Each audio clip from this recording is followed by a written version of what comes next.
किंदम ऋषि के श्राप के बाद राजा पांडु ने बैरागी जीवन जीने का निश्चय कर लिया था।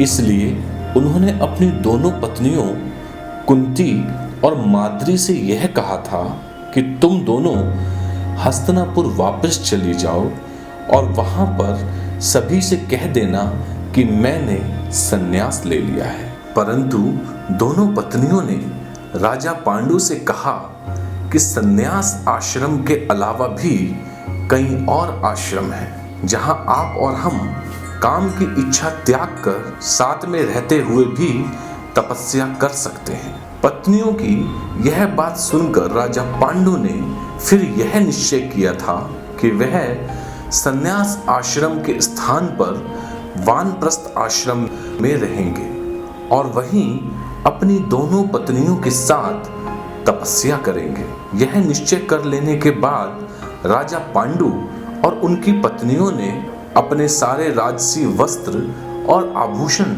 ब्राह्मणों को दे दिए थे और उन ब्राह्मणों को कहा था कि आप लोग हस्तिनापुर जाकर भीष्म से यह कह देना कि पांडु अपनी पत्नियों सहित वनवासी हो गए हैं। उन ब्राह्मणों के द्वारा जब यह समाचार भीष्म को मिला था तो वह बड़े दुखी हो गए थे। उसके बाद उन्होंने माता सत्यवती और विदुर से विचार विमर्श करके हस्तिनापुर की राजगद्दी पर धृतराष्ट्र का राज्य अभिषेक कर दिया था।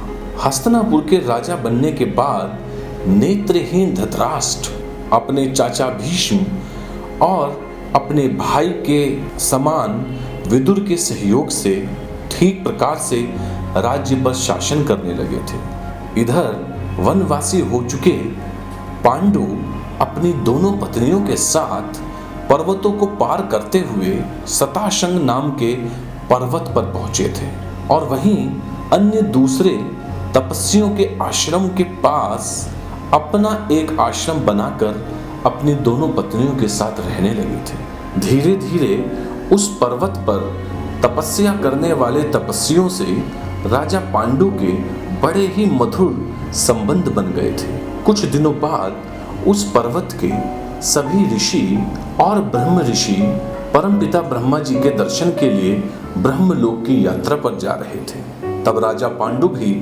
अपनी दोनों पत्नियों के साथ उन ऋषियों के साथ चल पड़े थे। तब ऋषियों ने राजा पांडु को यह समझाया था कि यह यात्रा बड़ी ही दुर्गम है, आपकी पत्नियां नहीं जा सकेंगी, अतः आप यह यात्रा स्थगित कर दीजिए।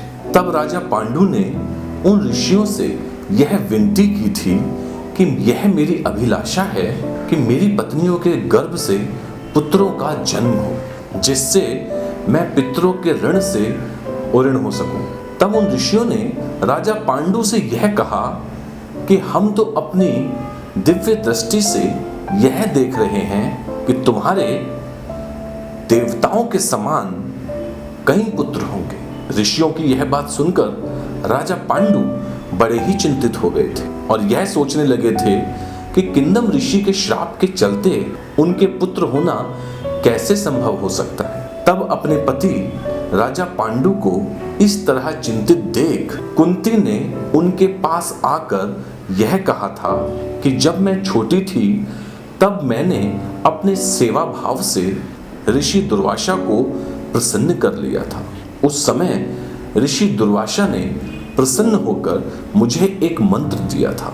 उस मंत्र का जप करके मैं किसी भी देवता का आह्वान कर सकती हूँ और उनसे पुत्र प्राप्त कर सकती हूँ। देवी कुंती की यह बात सुनकर राजा पांडु बड़े ही प्रसन्न हो गए थे और उनकी सारी चिंता दूर हो गई थी। राजा पांडु ने अपनी उसी प्रसन्नता में भरकर देवी कुंती से यह कहा था कि यदि ऐसा है तो तुम भगवान धर्मराज का आह्वान करो, क्योंकि उनसे जो संतान प्राप्त होगी वह निसंदेह धार्मिक होगी। अपने पति की यह आज्ञा सुनते ही देवी कुंती ने महर्षि दुर्वासा के दिए हुए उस मंत्र का जप करके भगवान धर्मराज का आह्वान किया था। तो उस मंत्र के प्रभाव से स्वयं धर्मराज देवी कुंती के सामने प्रकट हो गए थे और देवी कुंती से यह बोले थे कि बोलो मैं तुम्हें क्या वर दूं। तब देवी कुंती ने धर्मराज से एक पुत्र प्राप्ति का वरदान मांग लिया था और भगवान धर्मराज के सहयोग से देवी कुंती ने गर्भ धारण कर लिया था।